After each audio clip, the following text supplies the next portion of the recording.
Rayman M est un jeu de plateforme en 3D avec un fort accent multi. Contrairement aux jeux traditionnels de la série Rayman, bien connus, on a déjà fait un test dessus, qui sont centrés sur l'aventure en solo, Rayman M prend plusieurs modes de jeu, compétitif, coopératif. La course, les joueurs s'affrontent sur des parcours pour arriver à la ligne d'arrivée en premier. Classique, le jeu combine des éléments de plateforme avec des obstacles, des power-up qui rendent les courses plus intéressantes. Le combat, un peu en mode capture du drapeau ou last man standing où chaque joueur tente d'éliminer les autres en utilisant armes et pouvoirs spéciaux.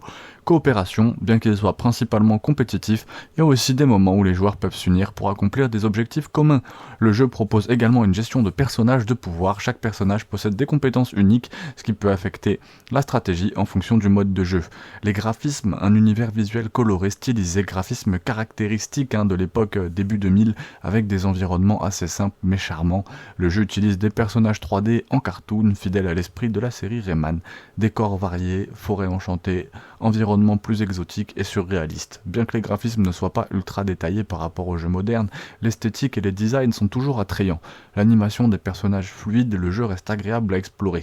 La bande son, typique des jeux Rayman, mélodie dynamique, ludique qui accompagne l'action, la musique varie en fonction des environnements, des modes de jeu, les effets sonores sont clairs et ajoutent une touche de fun, surtout dans les batailles et les courses. Le principal attrait, c'est vraiment son multijoueur, jusqu'à 4 joueurs qui peuvent s'affronter en local, en LAN.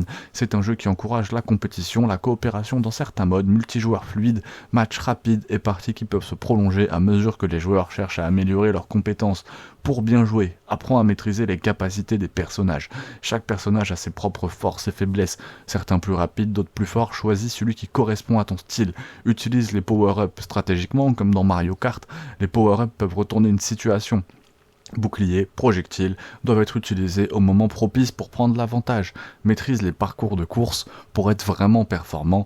Dans les courses, il faut connaître les raccourcis et anticiper les obstacles. Apprends les niveaux par cœur est crucial. Sois prudent dans les combats. La patience et la tactique sont essentielles. Reste en mouvement pour éviter les attaques tout en frappant au bon moment. En conclusion, un jeu d'action très cool. Plateforme, multijoueur, vraiment bien réussi, bien que sa réception ait été très partagée à l'époque. Certaines personnes le trouvaient moins mémorable que les autres jeux Rayman. Ça reste un jeu amusant, particulièrement pour ceux qui cherchent une expérience multijoueur, compétitive, légère et colorée. Si tu joues avec des amis ou en famille, Rayman M offre des heures de jeu très fun et des compétitions animées. Si tu recherches un jeu solo profond, tourne-toi plutôt vers mon test sur Rayman Legends. Tu risques de trouver que l'expérience est un peu plus légère et moins narrative que les jeux Rayman habituels. Si tu as des questions spécifiques sur le jeu, n'hésite pas à mettre un petit commentaire et à aller regarder tous les autres tests.